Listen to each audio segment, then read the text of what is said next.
नमस्कार सभी दोस्तों, कैसे हैं आप सभी। अभी हमने एक वीडियो बनाया था जिसमें केवीएस टीजीटी की पेडागोजी को सॉल्व किया था।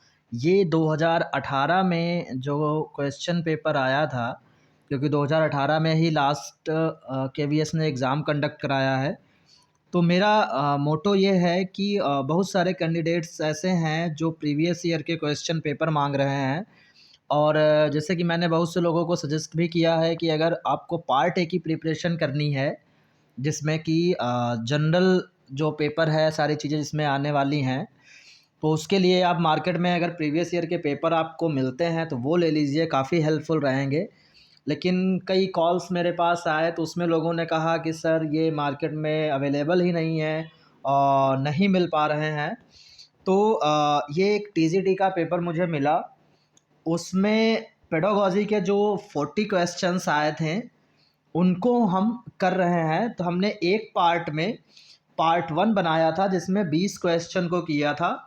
अब हम जो 20 रिमेनिंग क्वेश्चंस बचे थे उनको करने जा रहे हैं। जिसने अभी मेरा पहला वीडियो नहीं देखा है तो वो जाके मेरे चैनल पे पड़ा है, उसको देख सकते हैं। और 100% ये आपका बहुत ही हेल्पफुल रहेगा आपके लिए। इससे क्या होगा, आप एक समझ सकते हो कि किस तरीके के क्वेश्चंस आएंगे। दूसरा एक क्या रहता है कि थोड़ा-सा मैंने ये वीडियो बनाया, वैसे तो मैं इसको शेयर भी कर सकता था ग्रुप में, इस पेपर को, और मतलब आप लोग आराम से पढ़ सकते थे। लेकिन मेरा मोटो है इस वीडियो को बनाना कि समझाना आप लोगों को कि क्वेश्चंस जो आते हैं उनके आंसर हम ऑप्शंस को पढ़ के कैसे देंगे।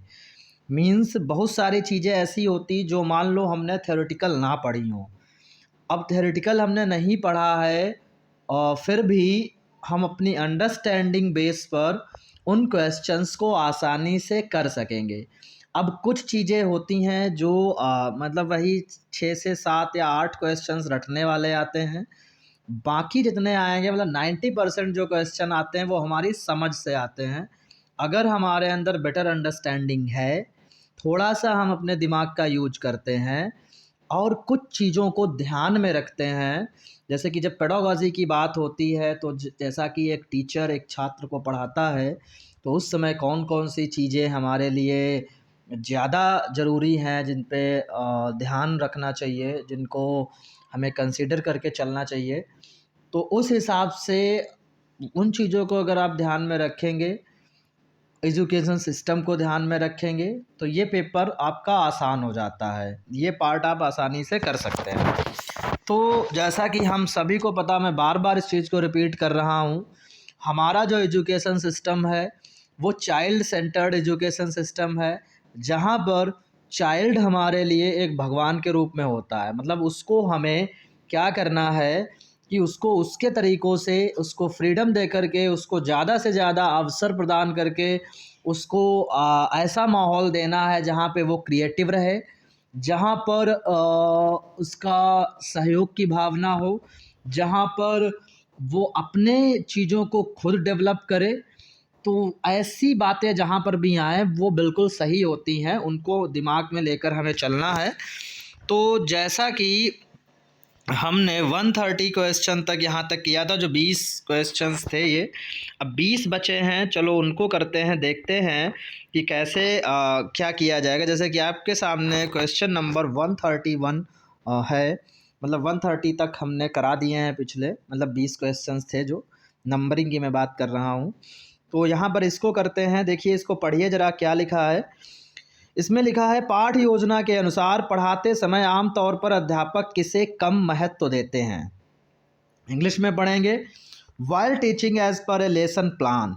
जब हम लेसन प्लान बनाते हैं और लेसन प्लान के अकॉर्डिंग जब हम पढ़ाने की कोशिश करते हैं, और यहाँ पे बात किया गया आमतौर पर किस चीज़ को टीचर्स करते हैं और किस चीज़ को नहीं करते हैं, तो इसमें पूछा गया किस चीज़ पे वो महत्व किसको नहीं देते हैं।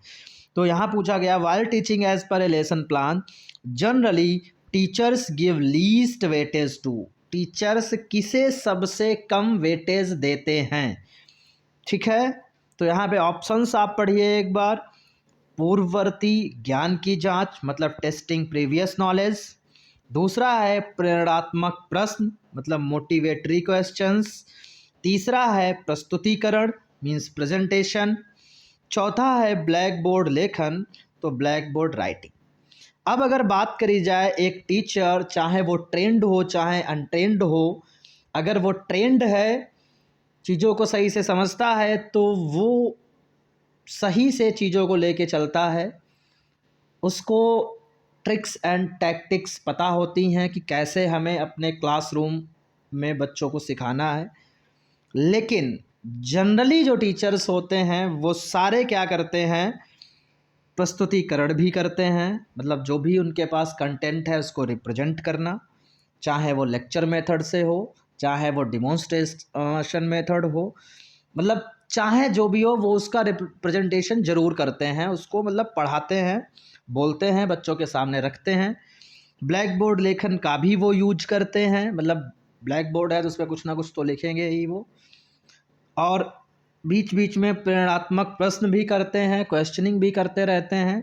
लेकिन टीचर्स क्या नहीं करते हैं, वो पूछा जाता है पूर्ववर्ती ज्ञान की जांच, इसको वो नहीं करते। मतलब जैसे क्या इनका कहना है कि क्लास में हमें जाना है, जाते ही हमें बच्चों से हमने उनके प्रीवियस नॉलेज के बारे में क्वेश्चंस करने हैं। जैसे अगर पहली बार हम क्लास में जा रहे हैं तो पहली बार जब हम जाएंगे तो थोड़ा सा उन्होंने पिछली कक्षा में क्या सीखा, उससे क्या होता है कि हमें एक नॉलेज मिल जाता है कि उन्होंने कितना सीखा है, वो कहाँ पे स्टैंड कर रहे हैं और क्या उनको सिखाने की ज़रूरत है, या उनका जो प्रीवियस नॉलेज है उससे हम कनेक्ट करके उनको नया ज्ञान क्या दे सकते हैं। ये बहुत ही इम्पॉर्टेंट पार्ट होता है हमारे टीचिंग मेथड का, तो इसको ध्यान रखना चाहिए। लेकिन टीचर्स इसको नहीं करते हैं। तो यहाँ पे इसमें यही पूछा गया कि पाठ्य योजना के अनुसार पढ़ाते समय आमतौर पर अध्यापक किसे कम महत्व देते हैं, तो ये आपका ऑप्शन हो जाएगा पूर्ववर्ती ज्ञान की जांच, that is testing previous knowledge. आगे बढ़ते हैं हम। जब कोई छात्र किसी ज्यामितीय आकार को सही तरीके से वर्गीकृत करता है तो वह इसका निदेशन है। मतलब कह रहे हैं कोई स्टूडेंट है, means when a student can correctly categorize a geometrical shape she or he demonstrates, मतलब सही तरीके से उससे अगर कोई उसको एक शेप दिया जाता है बनाने को और वो उसको बिल्कुल अगर सही तरीके से बनाता है तो ये क्या शो करता है, ये पूछा गया। तो ये क्या घोषणात्मक ज्ञान है? अरे बिल्कुल नहीं है, बेकार ऑप्शन है ये। क्या मतलब इससे? सेल्फ रेगुलेटरी, सेल्फ रेगुलेशन का भी यहाँ पे कोई मतलब नहीं है। प्रक्रियात्मक ज्ञान बिल्कुल सही है कि ये एक प्रोसीजरल नॉलेज है, क्योंकि एक हमें शेप बनाना है तो शेप बनाने में सारी चीज़ें उसमें दी होती हैं कि आपको 5 सेंटीमीटर की एक लाइन खींचनी है, उस पर एक लाइन ऐसे होगी, 2 सेंटीमीटर की, एक 3 की, उसको करके जो भी है आपका स्क्वायर बनाना है, स्फेयर बनाना है, ट्रायंगल बनाना है, मतलब अलग अलग तरीके की जो भी हमारे शेप होते हैं उनको बनाना, अगर वो उसको सही तरीके से बना लेता है तो उसने प्रोसीजर को फॉलो किया है, उसको प्रोसीजरल नॉलेज है, तभी वो बना पाएगा। परिस्थितियों का यहाँ पे कोई मतलब नहीं है, जिसका ऑप्शन हो जाएगा हमारा option number C, that is procedural knowledge, जो कि ऑप्शन 3 है। नेक्स्ट हम आगे बढ़ते हैं। अब ये है प्रभाव के नियम का अर्थ है। तो पहले हम ऑप्शन पढ़ेंगे फिर इसको डिटेल में समझेंगे। पूछा गया द लॉ ऑफ इफ़ेक्ट। अब जब हम लॉ ऑफ इफ़ेक्ट की बात करते हैं तो हमारे दिमाग में कौन आ जाते हैं? थॉर्नडाइक भाई साहब। ये जो थॉर्नडाइक भाई साहब हैं, इन्होंने लर्निंग की कुछ थियरीज़ दी हैं, तो आप लोगों को पता ही होगी कि इन्होंने कौन कौन से सिद्धांत दिए हैं। तो जैसे अब ऑप्शंस को ज़रा हम पढ़ते हैं, थोड़ा सा हम बताएंगे ऑप्शन को समझ के कैसे कर सकते हैं, नहीं तो फिर इसको थोड़ा समझाएंगे। पहला दिया है प्रभाव की, जहाँ पर बात करी गई अनुक्रिया या सीखना या न सीखना उसके द्वारा प्रदत्त संतुष्टि पर निर्भर करता है। मीन्स लर्निंग और non learning of a response is related to the satisfaction it provides. Satisfaction की बात करी जा रही है।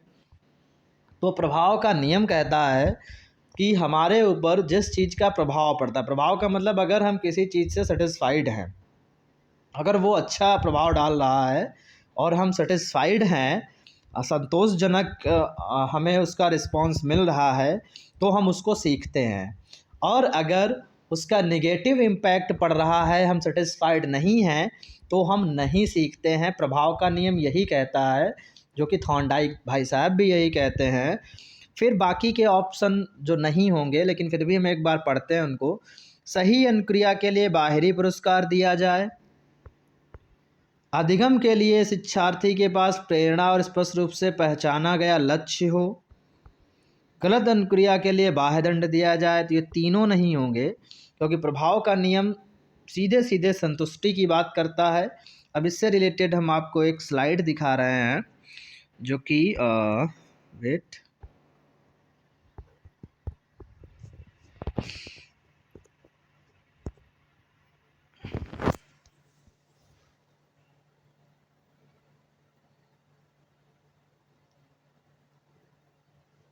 भाई खुल जाओ।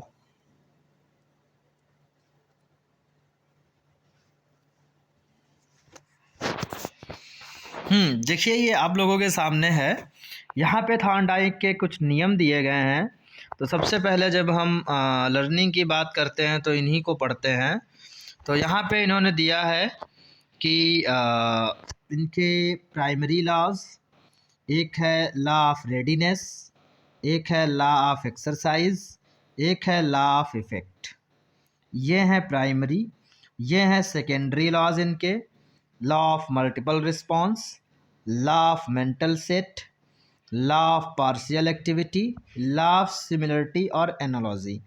तो इनके जो तीन ये हैं नियम, मुख्य नियम जिन्हें कहते हैं, इनको हम देख लेते हैं एक बार। तो इसमें ये कहते हैं कि जो तत्परता का नियम है, जैसा कि वर्ड से ही हम समझ जाते रेडीनेस की बात है, तो हमें ये सिखाते हैं कि किसी भी व्यक्ति को अगर हम कुछ सिखाना चाह रहे हैं तो वो उसके अंदर रेडीनेस होनी चाहिए। नई चीज़ सीखने के प्रति वो तत्पर होना चाहिए, रेडी होना चाहिए। अगर वो रेडी नहीं है तो वो नहीं सीख पाएगा। जैसे कि हमें खुद को प्रिपेयर करना होता है कि हमें ये सीखना है। तो जब हम अपना माइंडसेट कर लेते हैं उस चीज़ को सीखने के लिए, तब वो जल्दी से सीख पाते हैं। और अगर हम उस चीज़ के प्रति जो हमें सिखाया जाता है, ज़बरदस्ती सिखाया जाता है, हम उस चीज़ के प्रति इनडिफरेंट है, सीखना ही नहीं चाहते हैं, तो हम उसको नहीं सीख पाएंगे। यही इनका तत्परता का नियम कहता है। तो इसको पढ़ भी लेते हैं जो इन्होंने लिखा है। जैसे कह रहे हैं, इस नियम का तात्पर्य है कि जब प्राणी किसी कार्य को करने के लिए तैयार होता है, तो वह प्रक्रिया, यदि वह कार्य करता है तो उसे आनंद देती है, तथा कार्य नहीं करता है तो तनाव भी उत्पन्न करती है। जैसे कि हम मान लो कार सीखने का है हमें, तो हमारे मन से अगर आ रहा है कि हम रेडी हैं कि हमें सीखनी है कार, मतलब अंदर से हमारे आ रहा है कि नहीं सीखना है, हम उसके लिए रेडी हैं, तो हम उसको जल्दी सीखेंगे और वो हमें मतलब प्लेज़र भी देगा। हम उसको जब सीखने की कोशिश करेंगे, जैसे कोई सिखाएगा तो हमें उसमें आनंद आएगा। और मान लो 1-2 दिन हम नहीं गए या मिस हो गया, नहीं सीखने गए, तो थोड़ा-सा अंदर से अजीब लगेगा, मतलब गुस्सा आएगी कि अरे आज हम नहीं गए, हमें मतलब वो थोड़ा टेंशन भी होगी। तो ये होता है जब हम रेडी होते हैं किसी चीज़ को सीखने के लिए। और हम रेडी ही नहीं सीखने के लिए, ज़बरदस्ती कोई कह रहा है चलो आपको कार सिखा दें, आपको ज़बरदस्ती लिए जा रहा है, नहीं हम रेडी हैं तो हम नहीं सीख पाएँगे, हमारा मन भी नहीं लगेगा। तो वही ये कह रहा है कि रेडीनेस सबसे ज़रूरी है अगर हम कुछ सीखना चाहते हैं। कहते जब वह सीखने को तैयार नहीं होता और उसे अधिगम हेतु बाध्य किया जाता है, तो वो झुंझलाहट अनुभव करता है। मतलब रुचिकर कार्य करने में प्राणी को आनंद की अनुभूति होती है और रुचिकर कार्य सीखने में वह असंतोष का अनुभव करता है। तो थॉर्नडाइक ने इस नियम के अंतर्गत निम्न बातों की व्याख्या की है। मीन्स व्यवहार करने वाली संवाहक इकाई, कंडक्टर यूनिट जो तत्पर होती है, तो व्यवहार करने में संतोष की अनुभूति होती है। व्यवहार करने वाली इकाई जब कार्य करने को तत्पर नहीं होती है, तो उस समय कार्य करना मानसिक तनाव उत्पन्न करता है, जिससे कष्ट की अनुभूति होती है। 2 चीज़ें इन्होंने बताई, अगर हम रेडी हैं तो हमें आनंद मिलेगा, रेडी नहीं है तो उल्टा हम टेंशन में मतलब टेंशन कह रहा है कि झुंझलाहट होगी, हमें उससे कष्ट होता है। तो रेडीनेस का नियम ये कहता है। बाकी तत्परता का नियम तथा कक्षा शिक्षण, मतलब उसमें टीचिंग में इसका क्या यूज़ है, वो थोड़ा बहुत दिया है यहाँ पर। फिर आते हैं अभ्यास का नियम। अभ्यास का नियम, अभ्यास वर्ड से ही हमें पता चलता है कि एक्सरसाइज करना, किसी चीज़ को बार बार करना, किसी चीज़ को दोहराना। जब हम किसी चीज़ को बार बार करते हैं तो होता क्या है, वो चीज़ हमें हमारी हैबिट में आ जाती, वो चीज़ हमें रट जाती है।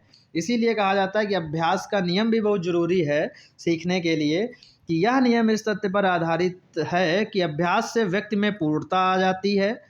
जैसे हिलगार्ड द बोअर ने इस नियम को परिभाषित करते हुए कहा है कि अभ्यास का नियम यह बताता है कि अभ्यास करने से उद्दीपक तथा अनुक्रिया का संबंध मजबूत होता है। उद्दीपक और अनुक्रिया का मतलब यहाँ पे है, एक जो सीख रहा है, एक जो सिखा रहा है, जो उसको मोटिवेट करता है। उपयोग तथा अभ्यास रोक देने से संबंध कमजोर पड़ जाता था, पाठ्य वस्तु विस्मृत हो जाती है। जैसे कि अभ्यास अगर हम नहीं करते हैं तो फिर हम भूल जाएंगे चीज़ों को।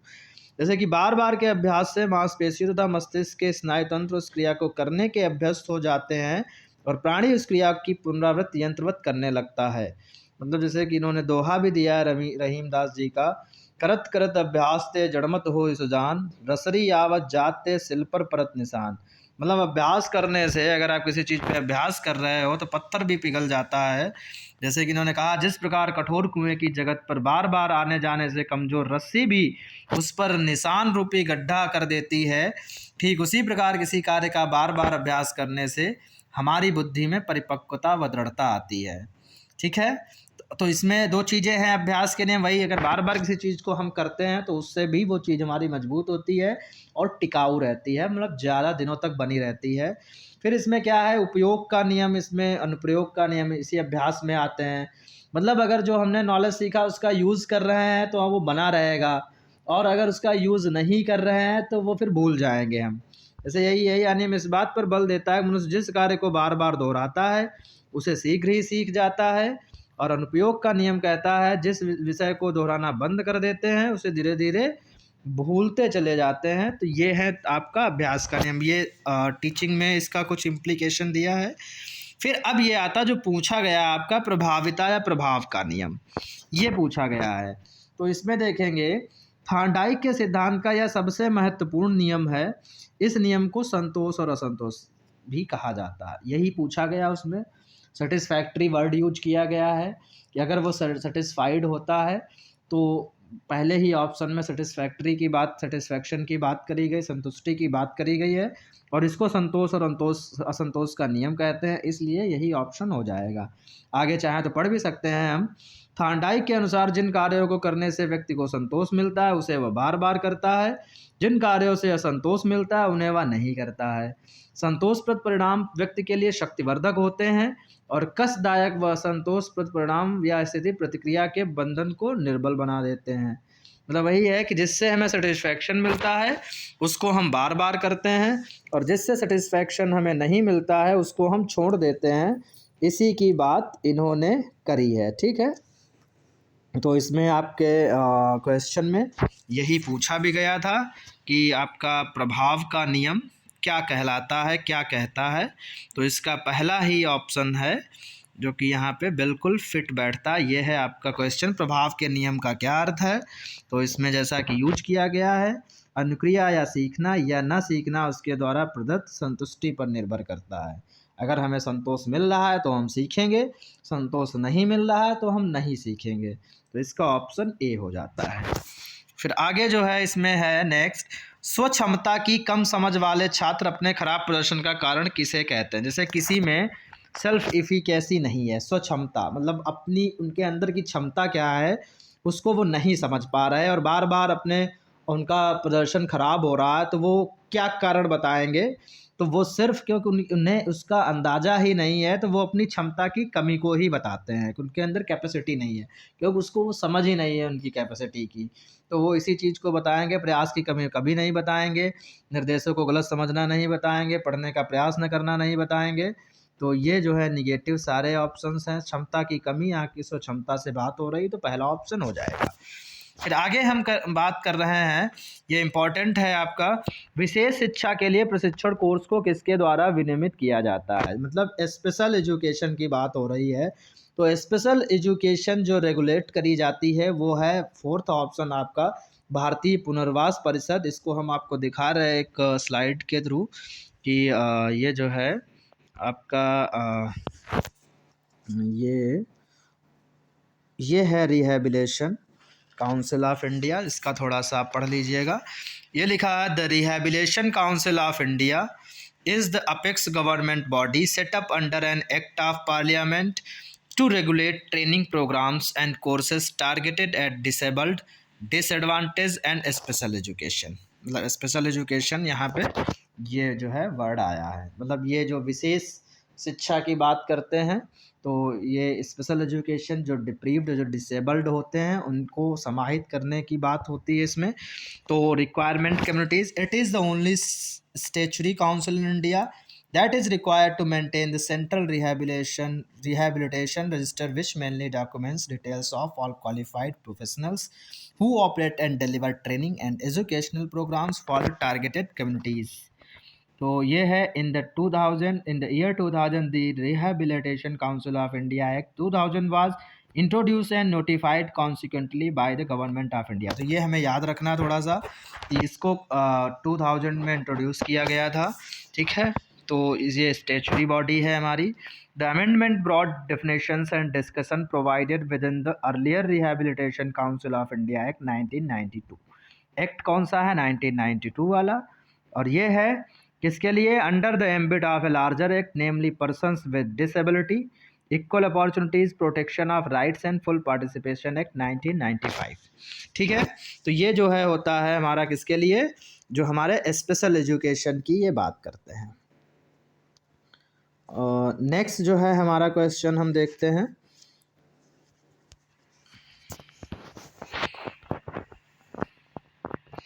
नेक्स्ट है नेक्स्ट है 136। लिखा है यदि आपकी कक्षा में कोई छात्र अपने बाएं हाथ का प्रयोग करता है तो आप एक अध्यापक के रूप में क्या करेंगे? ठीक है, अब ये हमारी अंडरस्टैंडिंग बेस्ड है कि लिखा है if a student in your class is comfortable using his or her left hand, what would you do as a teacher? Teacher के रूप में आपका रोल यहाँ पे क्या होगा? ऑप्शंस पढ़ते हैं। उसे बायां हाथ प्रयोग करने से हतोत्साहित करेंगे। जहाँ कहीं भी हतोत्साहित वाला, डिस्करेज करने वाला ऑप्शन आए उसको काट दीजिए आप बड़ी तेज़ी से। फिर है उस पर ध्यान नहीं देंगे, ये भी निगेटिव ऑप्शन है। जैसा कि पहले वीडियो में हमने बताया था निगेटिव चीज़ें बिल्कुल नहीं करनी है हमें, तो उस पर ध्यान नहीं देंगे, बिल्कुल काट दीजिए। चिकित्सीय सहायता लेंगे, मेडिकल इशू से यहाँ पे कुछ है ही नहीं। चौथा ऑप्शन है यदि उसकी प्राथमिकता के अनुसार हाथ का प्रयोग करने की अनुमति देंगे, बिल्कुल जो है उसे हम, क्योंकि उसे उसी से लिखने का है तो यहाँ पे हमें बच्चे जो कर रहे हैं उन्हें फ्रीडम के साथ साथ पढ़ाना है। जैसे सीख रहे हैं वैसे वो सीखेंगे, चाहे वो दाएं हाथ से सीख रहे हैं चाहे बाएं हाथ से सीख रहे हैं, हम जो है उनको उसी में अनुमति दे देंगे कि भाई आप ठीक है इससे लिखते हो इसी से लिखिए आप, ठीक है। तो नेक्स्ट जो है आपका है बालकों को अनुशासित करने में बालकों को चांटा मारने और पीटने को उपयुक्त नहीं माना जाता। मतलब ये आजकल एक सबसे बड़ा हम जैसे टीचर्स के लिए एक चैलेंजिंग है कि बच्चों को डांटना नहीं है, बच्चों को मारना नहीं है। तो खैर हम लोग करते भी नहीं हैं इन सब चीज़ों को। हमारे एजुकेशन पॉलिसी भी कहती है कि ये अगर आप ऐसा करते हो तो अगर कोई बच्चा कंप्लेंट करता है तो ये गलत है, आपको मतलब आप पे कार्यवाही भी हो सकती है। तो इन्होंने पूछा है बालकों को अनुशासित करने में बालकों को चांटा मारने पीटने को उपयुक्त नहीं माना जाता है, तो कठोर दंड के विकल्प के रूप में आप निम्नलिखित तकनीक में से किसकी सिफारिश करोगे? इवन आप गेस्चर भी नहीं कर सकते हो, गेस्चर पनिशमेंट, वर्बल पनिशमेंट और ये कॉर्पोरल पनिशमेंट कुछ भी आप उनको बच्चों को नहीं दे सकते हैं, ये बिल्कुल ही बैन है। तो अब ऐसे केस में आपको बच्चों को अनुशासित भी बनाना है, डिसिप्लिन्ड भी बनाना है। तो इनमें से कौन से ऑप्शंस हैं जिनको आप करना चाहोगे, सिफारिश करेंगे? ठीक है, पहला है कक्षा से बाहर करना, दूसरा है विशेषाधिकार वापस लेना, तीसरा है प्रतिरूपण या मॉडलिंग। तो मॉडलिंग तो नहीं होती, मॉडलिंग उसे कहते हैं कि जैसे कि हमें मॉडल के रूप में प्रेजेंट करना उनके सामने। तो अब यहाँ पे क्या है, कठोर दंड की बात कर रही, थोड़ा सा सेंटेंस को ध्यान देना है कि कठोर दंड के विकल्प के रूप में आप निम्नलिखित तकनीक में से किसकी सिफारिश करेंगे। कठोर दंड भी देना है लेकिन चाटा मारना और पीटने को उपयुक्त नहीं माना जाता है, तो आप क्या दोगे। तो यहाँ पे जो ऑप्शन होगा, और केवीएस ने भी उसको माना था कि उस पहले तो सबसे सुइटेबल लग रहा है विशेषाधिकार वापस लेना, कि जो भी उसको हमने विशेष अधिकार दे रखे हैं वो तुरंत वापस ले लेंगे हम। फिर है कक्षा से बाहर करना, ठीक है, ये दोनों चीज़ें, मतलब कक्षा से उसको बाहर, तो शायद वो फील करे हाँ मैंने गलती करी है। तो हालांकि कक्षा से बाहर करना भी थोड़ा सा, ये अगर हम कहें कि चाइल्ड जो सेंटर्ड एजुकेशन में सही नहीं है, हम नहीं कर सकते। लेकिन अब यहाँ पे वर्डिंग की बात है क्वेश्चन की, कि आपको कठोर, इन्होंने कहा है कि आपको कठोर दंड के रूप में, विकल्प के रूप में आप किस तकनीक की सिफारिश करना चाहोगे।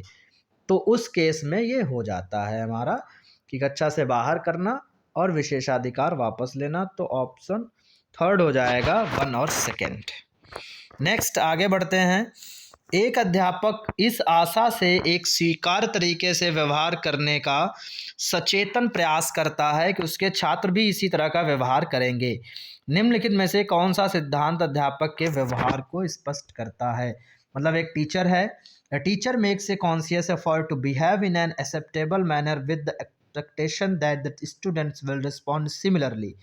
मतलब वो कहता है कि जैसा वो बिहेव कर रहा है, स्टूडेंट्स भी उसकी तरीके से ही रिस्पॉन्स करे, उसकी तरीके से ही बिहेव करें।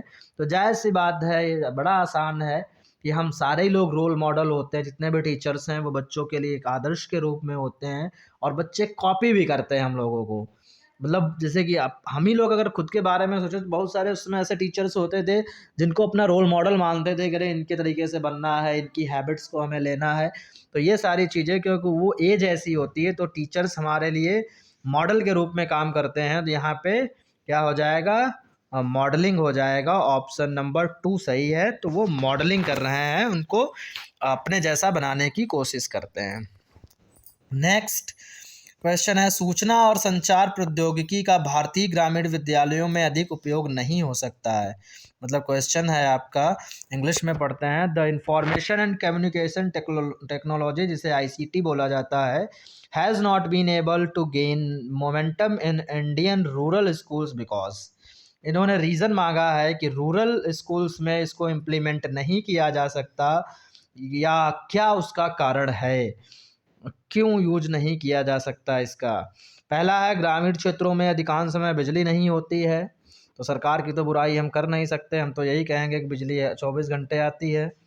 ग्रामीण जनसंख्या की आईसीटी के प्रति अधिक सकारात्मक सोच नहीं होती है। तो ये भी निगेटिव है, हम नहीं कह सकते उनकी सकारात्मक सोच नहीं है। तीसरा है, आईसीटी काफ़ी खर्चीली है। हाँ, इसको माना जा सकता है कि आईसीटी जो है वो थोड़ा सा एक्सपेंसिव होता है, उसमें पैसा लगता है, हमें सारी व्यवस्थाएं करनी होती हैं, और ग्रामीण क्षेत्रों में, ग्रामीण विद्यालयों में थोड़ा सा होता है कि हम उनको कह सकते हो एक्सपेंसेस को बियर नहीं कर सकते हैं। तो इस वजह से ये ऑप्शन आपका हो जाएगा। आईसीटी में जटिल शब्दावली का प्रयोग किया गया है, ऐसा कुछ नहीं, कुछ भी कठिन नहीं माना जाता, चाहे जितना कठिन हो बच्चे सब सीख जाते हैं, ऐसा हम मान के चलते हैं। तो इसका ऑप्शन हो जाएगा 3rd। नेक्स्ट है, ये थोड़ा सा इंपॉर्टेंट क्वेश्चन है, स्पीयरमैन का बुद्धिमत्ता का सिद्धांत थॉर्नडाइक के बुद्धि के सिद्धांत से संबंध ऐसा ही है जैसे पूछा है इन्होंने, स्पीयरमैन का एक सिद्धांत है और थॉर्नडाइक का सिद्धांत है। तो यहाँ पे मैं बताना चाहूँगा थोड़ा सा कि स्पीयरमैन ने जो थियरी दी है बुद्धि की, इंटेलिजेंस की, तो 2 फैक्टर थियरी है इनकी, बाद में रिवाइज हुआ था, तब वो जो है 3 फैक्टर हुई थी। थॉर्नडाइक का क्या है, थॉर्नडाइक ने 3 दिए हैं, 3 थियरीज के बारे में बात करी है। तो जो स्पीयरमैन का बुद्धिमत्ता का सिद्धांत है, वो एक तो जनरल थियरी, मतलब जी और एस की बात करते हैं, एक जी इंटेलिजेंस, एक एस इंटेलिजेंस की बात करते हैं। तो इनका कहना है स्पीयरमैन का, जो जी थियरी होती है वो मनुष्य में इनेट होती है पहले से ही, मतलब वो मनुष्य पैदा होता है तो वो बुद्धि लेकर पैदा होता है, तो वो हमारे अंदर पहले से ही होती है वो सारी चीज़ें, जिसको जनरल इंटेलिजेंस इन्होंने बोला है। साधारण या सामान्य बुद्धि की बात करी है। एस मीन्स होता है स्पेशल। स्पेशल का मतलब ये विशेष इंटेलिजेंस की बात ये करते हैं जो हम एक्वायर करते हैं, जो हम सीखते हैं, यहाँ पर उस इंटेलिजेंस की बात स्पीयरमैन करते हैं। और थॉर्नडाइक क्या कहते हैं, ऐसा कुछ भी नहीं होता है, ये मतलब जनरल जैसा कोई चीज़ नहीं है। जो जनरल थियरी जो बात करते हैं ये स्पीयरमैन, जो लोग पैदा होते हैं बुद्धि लेकर के, ऐसा कुछ नहीं होता है। तो यहाँ पर अगर देखा जाए तो ऑप्शन के हिसाब से हमारा इनेट इज़ टू एक्वायर्ड होगा, जो कि थर्ड वाला ऑप्शन है कि एक इनेट की बात करते हैं, एक एक्वायर्ड की बात करते हैं। तो थोड़ा सा इसको हम देख भी लेते तो ऑप्शन थर्ड हो जाएगा। और इसके बारे में हम जो है आपको अभी दिखा रहे हैं, एक स्लाइड है तो उस पर ज़रा सा बात कर लेंगे हम। ये है हमारे पास इंटेलिजेंस थियरी की एक पीडीएफ।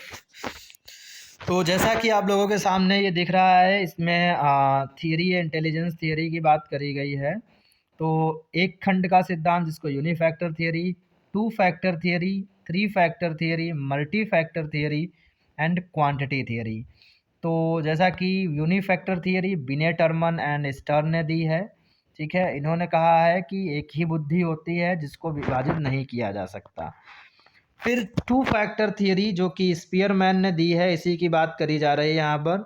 ये कहते हैं कि मनुष्य में दो तरीके की बुद्धि होती है, सामान्य और विशिष्ट, जिसको जनरल एंड स्पेसिफिक कहा गया, ठीक है। अब सामान्य क्या होती है, स्पीयरमैन ने सामान्य योग्यता को विशिष्ट योग्यताओं से अधिक महत्वपूर्ण माना है। उसके अनुसार क्या है कि सामान्य योग्यता सब व्यक्तियों में कम या अधिक मात्रा में मिलती हैं। इसकी मुख्य विशेषताएं, यह योग्यता व्यक्ति में जन्मजात होती हैं। ये कह रहे हैं ये जब मनुष्य पैदा होता है तो वो मनुष्य इन बुद्धियों को लेकर पैदा होता है, ठीक है। ये क्या होती हैं, ये जन्मजात होती हैं, इनका कहने का मतलब है, ठीक है। फिर और सदैव कहते हैं ये एक सी रहती हैं। ये सदैव कैसी रहती हैं, एक सी रहती हैं, ठीक है। फिर विशिष्ट योग्यताएं क्या हैं, इन योग्यताओं का संबंध व्यक्ति के विशिष्ट कार्यों से होता है। इनकी मुख्य विशेषताएं हैं, यो योग्यताएं अर्जित की जा सकती, मतलब एक्वायर करी जाती। ये क्या करी जा सकती हैं, एक्वायर, मतलब एस वाली क्या करी जाती है, एक्वायर। और जी जो होती है वो इनेट होती है, वो हमारे अंदर पहले से ही होती है। तो इसकी इन्होंने बात करी है, ठीक है। फिर स्पीयरमैन कहते हैं कि स्पीयरमैन के इन सिद्धांत को मनोवैज्ञानिक स्वीकार नहीं करते हैं, ठीक है। तो फिर उसके बाद स्पीयरमैन फिर क्या करते हैं, बाद में एक थ्री फैक्टर थियरी आती है। फिर हम बात करेंगे यहाँ पे थोड़ा सा थॉर्नडाइक की। थॉर्नडाइक बात करते हैं क्वांटिटी थियरी की, मतलब यहाँ पे लिखा है इस सिद्धांत का प्रतिपादक थॉर्नडाइक है, वह सामान्य मानसिक योग्यता के समान किसी तत्व को स्वीकार नहीं करता है। कहते हैं कि जी थियरी होती ही नहीं है जो स्पीयरमैन ने बताई है। थॉर्नडाइक का मत है मस्तिष्क का गुण स्नायु तंत्रों की मात्रा पर निर्भर करता है। तो वही बात हो गई कि एक कह रहे हैं कि जनरल थियरी भी होती है जो कि मनुष्य क्या करता है, लेके पैदा होता है, इनेट होती हैं, और कुछ एक्वायर होती हैं। तो हमारा क्वेश्चन भी यही कह रहा है कि ये दोनों लोग कैसे आपस में संबंधित हैं। तो यहाँ पर इसी तरीके से एक इनेट की बात करते हैं, एक एक्वायर्ड की बात करते हैं।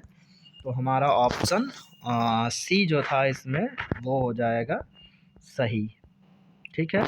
जैसे कि अंतरजातीय का प्राप्य से है। स्पीयरमैन क्या है, इनेट की बात कर रहे हैं, स्पीयरमैन इनेट, थॉर्नडाइक एक्वायर्ड। गुणवत्ता का है मात्रा से कोई मतलब नहीं यहाँ पे। संस्कृत मुक्त का संस्कृत निष्पक्षता से, ये तो ऑप्शन होगा ही नहीं। मौखिक का निष्पादन से है ही नहीं यहाँ पे। फिर बात करते हैं अंतर्दृष्टि को किस रूप में परिभाषित किया जा सकता है, इनसाइट थियरी। इनसाइट में भी डिफाइंड है, इनसाइट को किस तरीके से डिफाइन किया जा सकता है ये पूछा गया है। तो जैसे कि पहला है ऑप्शन, नैसर्गिक प्रवृत्ति से नज़दीकी रूप से संबंधित एक प्रकार की सहजबोध है। दूसरा है किसी समस्या के समाधान है तो वैज्ञानिक प्रणाली को व्यवस्थित रूप से लागू करना। तीसरा है अनुभव का अकस्मात पुनर्गठन। चौथा है रचनात्मकता में शामिल एक प्रकार की उत्प्रेरणा। अब हम यहाँ पे अगर बात करते हैं इसकी, तो जब इनसाइड थियरी जैसे ही हमारे दिमाग में आती है तो हमारे दिमाग में गेस्टाल्टवादी आ जाते हैं।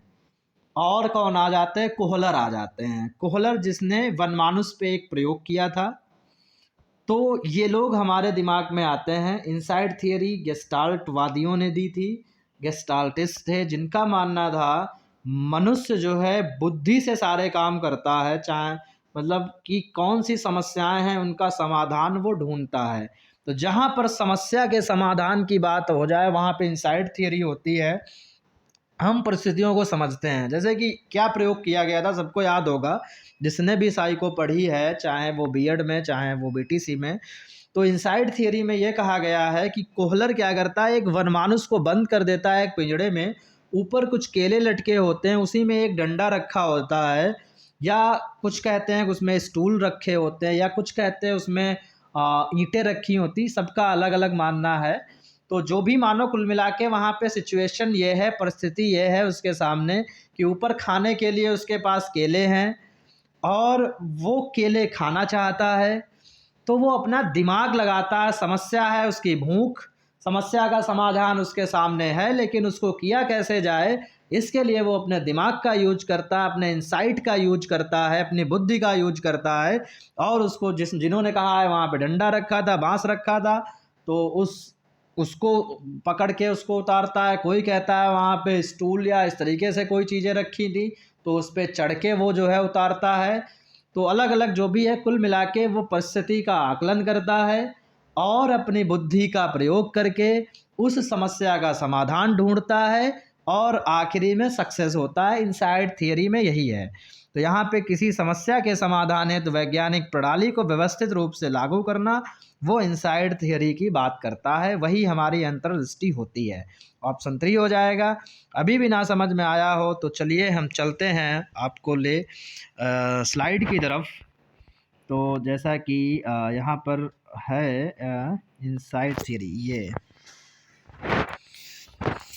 ये इनसाइड थियरी है सूझ या अंतर्दृष्टि का सिद्धांत। तो सूझ या अंतर्दृष्टि के सिद्धांत जिसको इनसाइड थियरी बोला जाता है। अंतर्दृष्टि या सूझ के सिद्धांत के प्रमुख समर्थक गेस्टाल्टवादी हैं।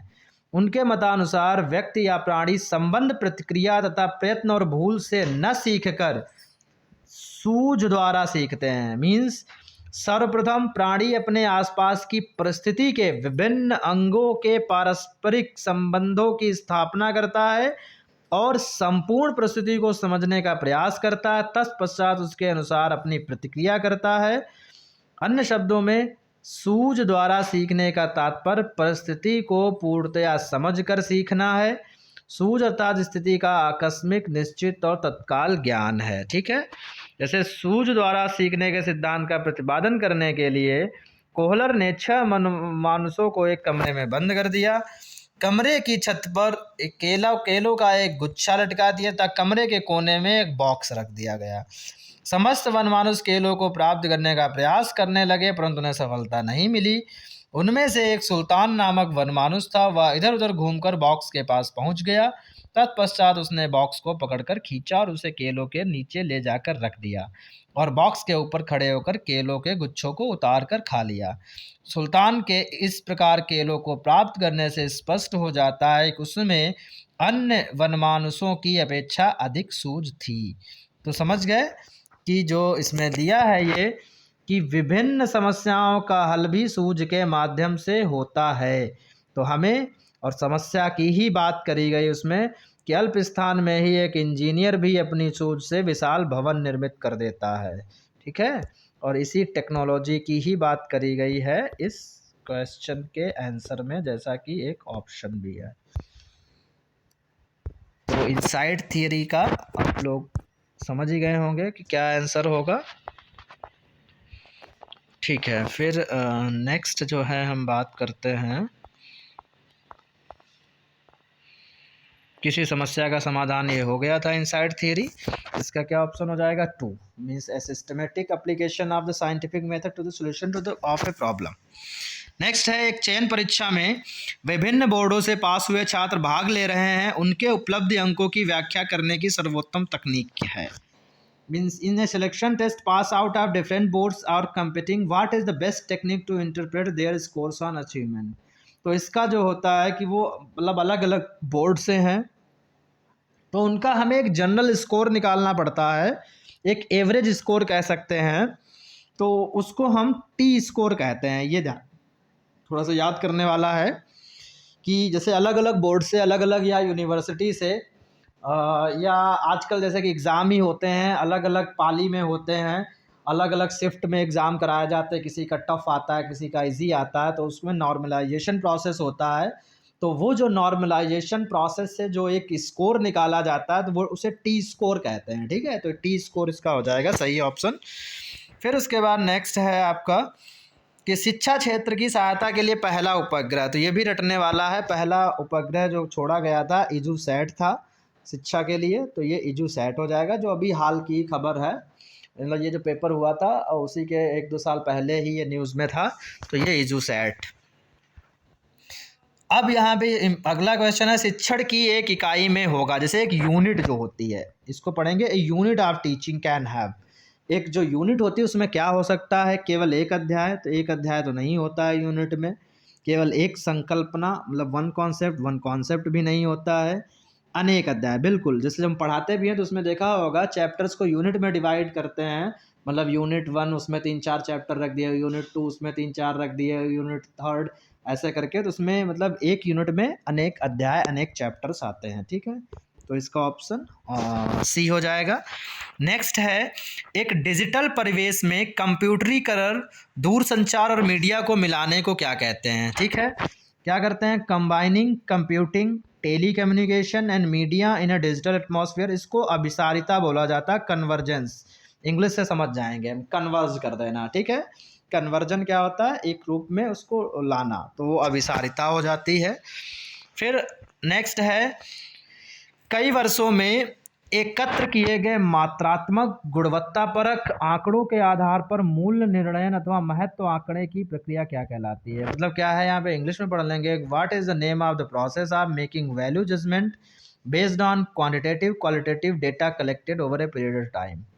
तो वो मूल्यांकन ही होता है। ठीक है, जैसे कि मूल्य की बात करी गई है, तो वो इवैल्यूएशन होता है। इवैल्यूएशन के बेस पे हम एक मूल्य निर्णयन करते हैं, जजमेंट देते हैं, तो वो मूल्यांकन हो जाता है। नेक्स्ट है, निम्नलिखित में से कौन सा विकासात्मक विकार नहीं है। इसमें पूछा गया है कि which are the following is not a developmental disorder. तो यहाँ पे आपका ऑटिस्टिक स्पेक्ट्रम डिसऑर्डर ये भी है, ADHD ये भी है, सेरिब्रल पाल्सी ये भी है, तो कौन सा नहीं है, वो है ए। मतलब इसमें जो ऑप्शन सही हो जाएगा वो ए हो जाएगा, क्योंकि इसमें नहीं पूछा गया है, तो हम क्या करेंगे, ए मारेंगे इसमें, मतलब पहला। और इसको थोड़ा सा देख भी लेते हैं।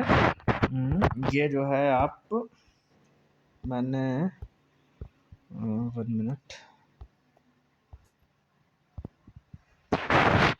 इसी शायद इनसाइड थियरी में इसको नीचे रखा था। हाँ, ये आपका है some types of developmental disorders.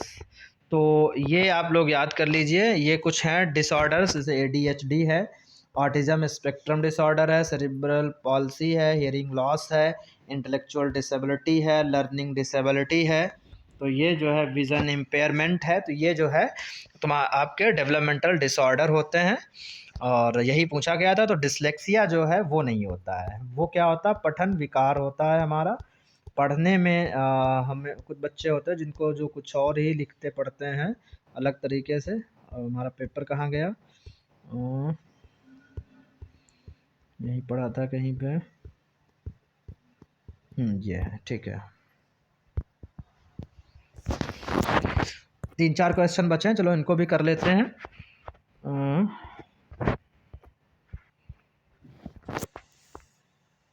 ये हो गया था। नेक्स्ट ये है, कह रहे हैं कि छात्रों में पारस्परिक क्रिया को बढ़ावा देने के लिए निम्नलिखित में से किसका उपयोग किया जाता है।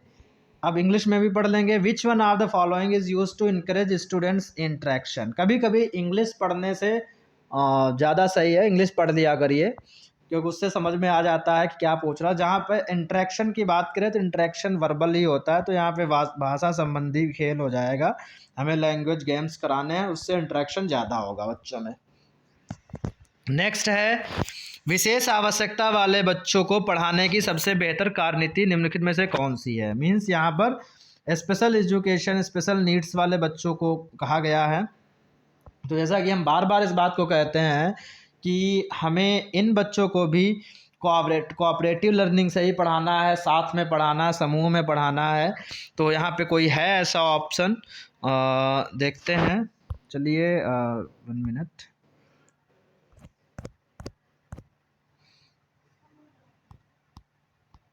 तो यहाँ पे जो है, ये जो है सहकारी अधिगम और सहयोगी विद्यार्थियों द्वारा पढ़ाया जाना, मतलब cooperative learning and peer tutoring, मतलब साथ में उनको लेके चलना है।